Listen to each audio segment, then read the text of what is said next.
تو ایک جنات تھا اجمیر معلیٰ کی سرزمین پہ انا ساگر کے کنارے کھڑے رہتا تھا، لوگ اس کی عبادت کرتے تھے۔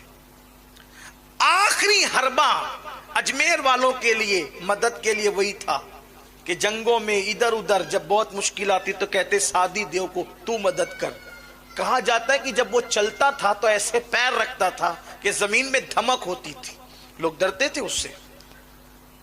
رائے پتورا نے کہا وہ فقیر 2 انگلیوں کے درمیان مسل دینا اس کا کام ہے، اس کا اتنا چھوٹا سا کام ہے بس کہ اسے مسل دیا جائے۔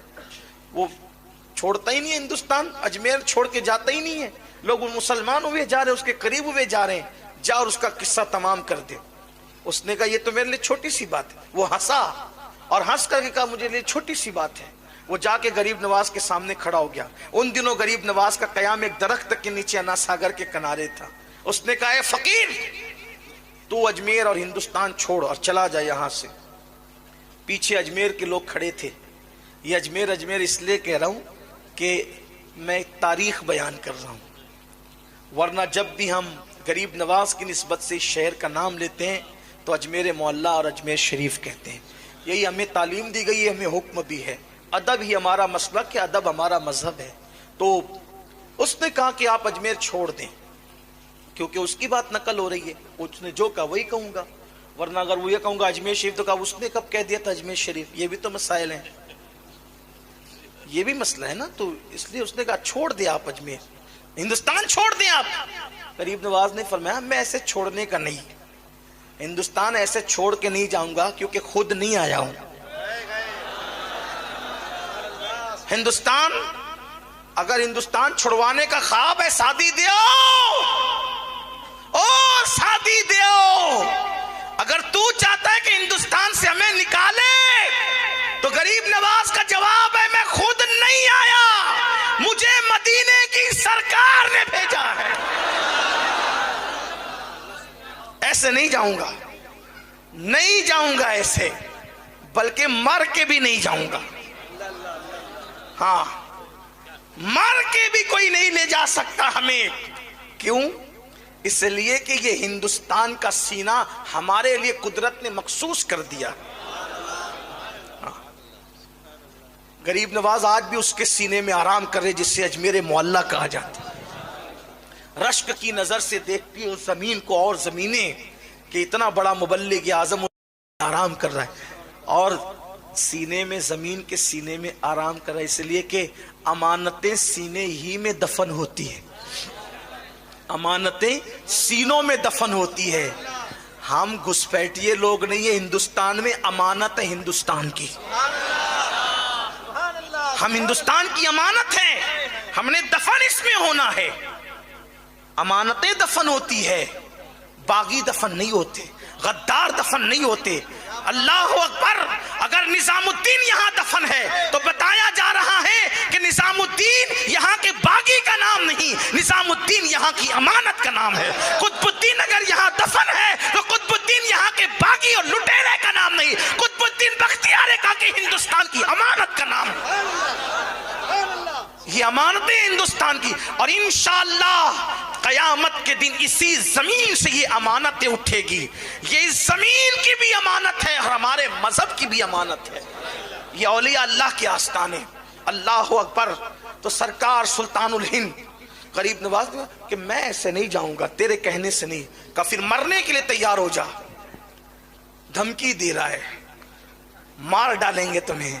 غریب نواز نے کہا ٹھیک ہے، ہمارا ایمان ہے مسلمانوں کا، اگر اللہ نے موت لکھی ہے تو تیرے مارے بغیر بھی ہم مریں گے، اگر موت لکھی ہے تو مر جائیں، اور نہیں اس نے موت لکھی ہے تو پوری دنیا کے لوگ جمع ہو جائیں مارنے کے لیے، ہمیں مار نہیں سکتے۔ زندگی اور موت کا فلسفہ یہی ہے، پوری دنیا کسی کو مارنے کے لیے جمع ہو جائے اور اللہ نے موت نہیں لکھی ہے نہیں مار سکتے۔ تاریخ بھری پڑی ہے، تاریخ۔ نمرود مارنا چاہتا تھا ابراہیم علیہ السلام کو، پوری نمرودی پارٹی جمع تھی، آگ میں ڈال دیا، مار سکے؟ فرعون مارنا چاہتا تھا موسیٰ علیہ السلام کو، اللہ نے اس کے گھر میں پرورش کروائی۔ دیکھو تو صحیح، لیکن کوئی بنے تو صحیح مسلمان، کوئی آئے تو صحیح اسلام کی طرف، کوئی آئے تو صحیح قرآن کی طرف، کوئی آئے تو صحیح مذہب کی طرف، کوئی آئے تو صحیح مسلک کی طرف. اللہ اکبر. وہ یقین پختہ کرو.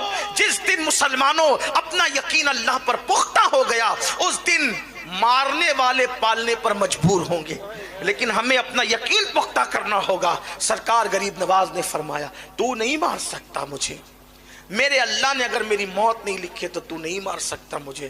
اور پھر آپ نے اس پر ایک حملہ خود کیا. فرمایا کیوں نقصان اٹھاتا ہے، نقصان کیوں اٹھاتا ہے؟ تو بھی کلمہ پڑھ مسلمان ہو، فائدے میں رہے گا، تیری مراد پوری ہوگی، تیری تمنا پوری ہوگی.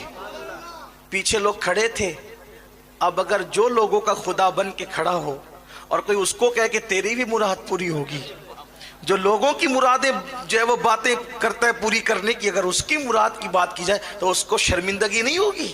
اس نے کہا میری کیا مراد ہو سکتی ہے؟ فرمایا بتاؤں؟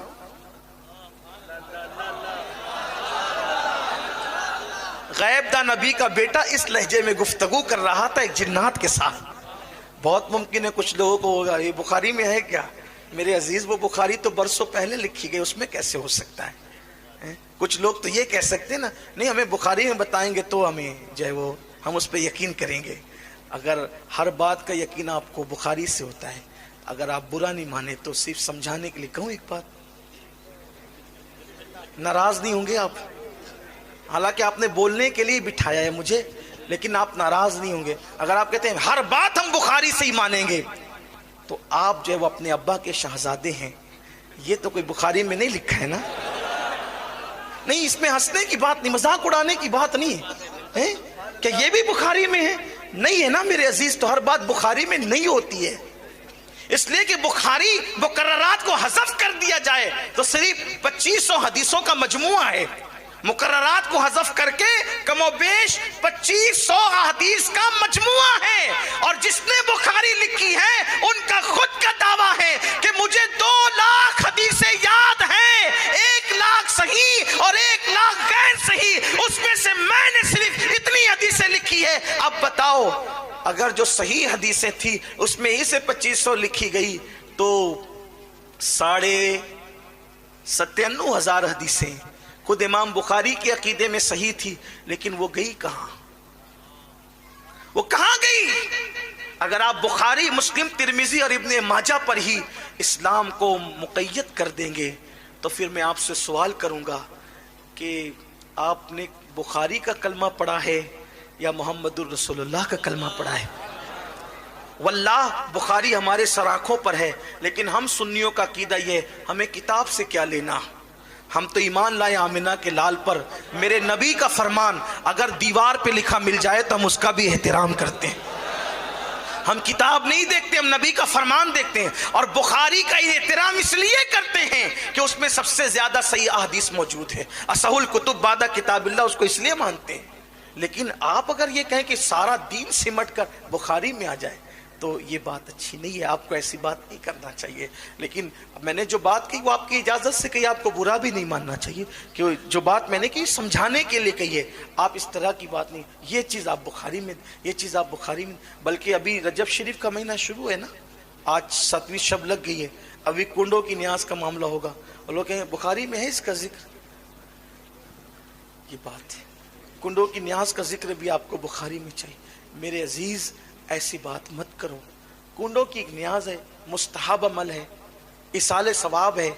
اور اصال ثواب کے لیے اور مستحب عمل کے لیے یا نفل عمل کے لیے کسی ثبوت کی ضرورت نہیں ہوتی. دیکھو ایک بات آپ سے کہتا ہوں، بات جو وہ تفصیلی ہو رہی ہے لیکن بات سمیٹنے لگا ہوں، سمیٹ بھی رہا ہوں دیر سے، لیکن آپ سننا چاہتے ہیں تو اختصار کے ساتھ اس کو